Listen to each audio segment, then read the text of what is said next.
there's no way she's actually doing any of this stuff. And then you're like, actually, I was joking to all you guys. Yeah. So I thought that was funny. Have you actually encountered any of that in your life?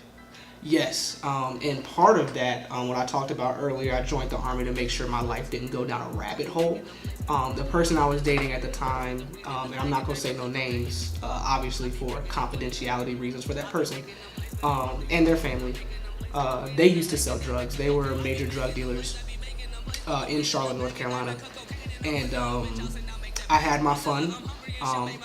Can't say it was a bad time. Some of the best times of my life happened then, and some of the best creative music happened then, and that's what inspired Diamond Cut Cocaine. Because I was around it. I wasn't doing it, but I definitely was around it. I saw that world, and I think I wanted to kind of dabble into that world to see what these rappers were quote-unquote doing, because we all know they're not doing that anymore. But I kind of wanted to make fun of the Atlanta sound with that song, and just talk about selling drugs. And although I wasn't doing it, so it was Diamond Cut Cocaine was fun. That's definitely a song that the audience likes. Every time I get asked to perform, that's the song people want to hear. But I don't think they've ever listened to it thoroughly or all the way through. Because if you do, you realize that I completely made fun of each and every one of you that like this song. Yeah, that was like the thing I noticed like right up, like towards the end, like. I'm thinking, like, I know her a little bit. It seems a little off the chop. And it's like, oh god, it's like, I got you. I don't actually do any of that shit. This is just what people like to hear. Yeah, this is what the industry wants, and you guys ate it up. Yeah. And I got to make fun of you. I felt like Eminem in that instance. Like, I got to make fun of you, and yet, because I know you're not listening to lyrics, you're listening to flow, you're listening to the beat, and because of that, you enjoyed it. And because you're not listening to the lyricism, you don't get that I just played my entire audience face, but for whatever reason, that's still my number one song. Yeah, and that's I thought that was pretty funny. Now, you said was your girlfriend at the time? Mm-hmm. Your girlfriend. It's just off on the side. You never dated a male man. Back when I was younger, yes.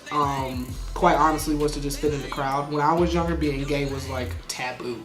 And everybody was in your face about it. So did I date? Yes. Did I enjoy it? No. There were actually some guys that I knew were gay, and we dated each other just to try and defuse the situation. You got me. Yeah. So and actually, I'm still friends with them to this day. We still laugh about it. But women has just been my number one thing my whole life. Again, it's not a choice. Some people it is, and that's your prerogative. Yeah, I definitely think because you're 26, I'm 31. I definitely know that. At least when I was coming up, if you were gay, I think there was in the past there was a little bit more leeway given to gay guys because it was terribly obvious for most guys that they were gay, and women, they had, she might cut her hair short, but usually their parents would make them dress a certain way and whatnot. But I almost envy the younger, this Gen Z, the younger guys and gals, because they can just be themselves, and that's just it. It's pretty neat that you still, you kind of understand what the past was like, even though it's like a 20-year-old is only 5 years behind you and might have never had to deal with that. For them, that's like in between somebody that's 5 years younger than me, that's almost like a decade, an entire generation, because we live in the age of technology now, so people exploit their own lives. I feel for Generation Z. They have a lot of different working issues with them that are gonna cause later adult life problems. But just like any generation, they'll work it out. Okay. So have you, going back to the military thing, did you how old were you when you enlisted? 24. 24. So you were still pretty. Not to say old, but you were old for the average enlistee. Did you find that your sexual orientation or your maturity affected how you were able to do things in the military compared to your peers, at least coming in? No. I faced higher-ups mistaking me for male. Matter of fact, I'll tell you a story. I was doing a PT test down in Pensacola, Florida. And max for my age was 50 push-ups. Did my 50, I got up. And he's like, the sergeant was like, why did you get up? You didn't max out. I was like, I did. and they had me on male for the sheet, and I didn't know that they thought I was a male for like months. Until I was like, I am definitely a female. And he was like, no, you're not. And it baffled me because I'm like, how are you going to tell me what I am? And so, actually, that same guy, we didn't like each other, me and that sergeant. And, you know, no offense to him, I don't see him. But there was also another time that he was calling roll when we were in at the final day formation. And he goes, Wilkerson, here, sir. He was like, I've never met a male named Ashley. Says it out loud in front of the whole formation. And I say back, and you still haven't. So, of course, everybody in the formation is dying laughing. Yeah, and so he pulls me to the side and says, you didn't have to embarrass me like that. I said, you embarrassed yourself. But Sergeant, you know, in parade dress, obviously I'm being snarky at this point. But that's really the only adversity I've ever received. But again, I still get mistaken for a dude in the military all the time, in which I don't find offense to it because I understand. And I think a lot of gay people kind of need to realize that about themselves. If you get mistaken for a different gender, there's no need to get all your panties in a bunch about it. You know who you are. If you are upset about it, then there's some part of you that's not comfortable with who you are. So get comfortable with it because this isn't going to be a one-time thing. This is going to be a thing for the rest of your life unless you want to look and dress the part of the sex that you are. But I mean, clothes on your back or shoes on your feet or how you are as an individual should have nothing to do with what you want to be and what you want to prosper in life. Like, don't let that set you back. You have to know you start in negative 5th place and not expect to start at 100. Yeah. You know.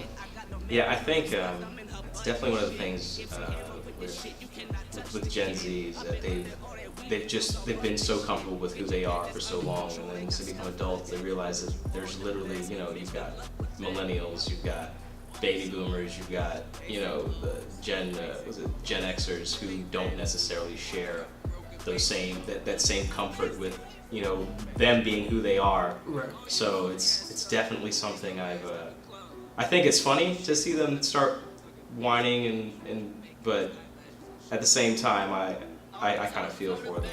Have you involved yourself with the LGBTQ community in Augusta at all, or? No. I kind of have like my indifferences. Being strictly the LGBT community, I think people can kind of get lost in that group. One, it can be extremely drama-filled, and I like to keep my life as drama-free as possible. But I mean, even on the music side of things, I have to know that it's a way to exploit. Young M.A definitely paved the way for a lot. Yes. And even before her, it was Queen Latifah. Well, a lot of people, I'm not even gonna lie, a lot of people didn't know Queen Latifah was gay. I think gay people just have a gaydar. Like, yeah. we just kind of know. I don't think she ever completely outed herself as it. She's had a long-term girlfriend for quite some time. But as for 100% full dyke, Young M.A has definitely opened it up. Definitely. She's very, very much very obvious. gay. Yeah. Very gay. But she, like I said, she's opened up the doors. But even when people ask me, is she your number one person you look up to? No. Because there's still a limit on women being in the music industry, especially the rap industry. You look at the Nicki Minaj's, and you look at the Cardi B's, and all the dolls, Asian Doll, Cash Doll, whatever other doll is out there. For me personally, when it comes to that group, I commend them, especially Nicki Minaj. She's been on a run for so long, but listening to their music can be like soft porn. Yeah, it's not. That's female rappers. I try.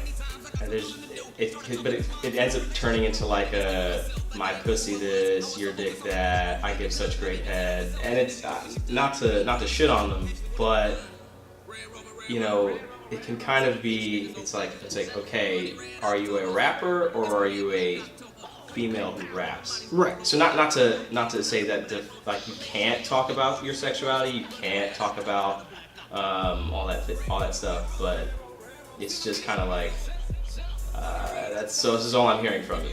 Yeah, and it sucks because I understand the female rapper argument is that males can do the same thing. But they don't. And they don't. They don't. A lot of it is pussy, money, weed. That's about. Yeah. I mean, sex sells, drug sells, money sells. But artists like Rhapsody. Yeah. She's also with Def Jam, and she's with Jamila Records. It's funny, I met her. She went to NC State Did you meet her in New York or meet her when you were in college? when I was in college. Okay. When I started my music career, and I was actually in one of her music videos, and I was just like, I met her, I met Ninth Wonder, and it was like eye-catching. Because she has taken on the rap industry in a completely different angle than most female rappers. She kind of reminds you of like an MC Light. Doesn't have to talk about her pussy, doesn't have to talk about money or anything like that. She's actually spitting real facts. And the best part is she's from North Carolina. So it's just, I think females can take that lane. I think they just take the easy way out by becoming this ultra feminine nails, 30-inch weave, fake ass. That's a whole other topic because I'm so tired of the plastic Just industry. do some squats and deadlifts. That's Okay, it. man, the plastic industry is really, and it sucks because it trickles down into Generation Z that they don't like their body for what it is, or don't like their appearance. I mean, I've never in my life when I was younger, I've never seen people wear so much Gucci and Balmain and stuff. I've never seen that. And to me, it's just like because the rap industry and social media has made Hollywood so accessible to everyone. I think people live false lives. Well, that's the neat thing about social media is that it lowers the bar or lowers the barriers of entry to share who you are or who you are, quote in quotes, with other people, right? Mm-hmm. So it's like you, if social media, SoundCloud, all that stuff didn't exist,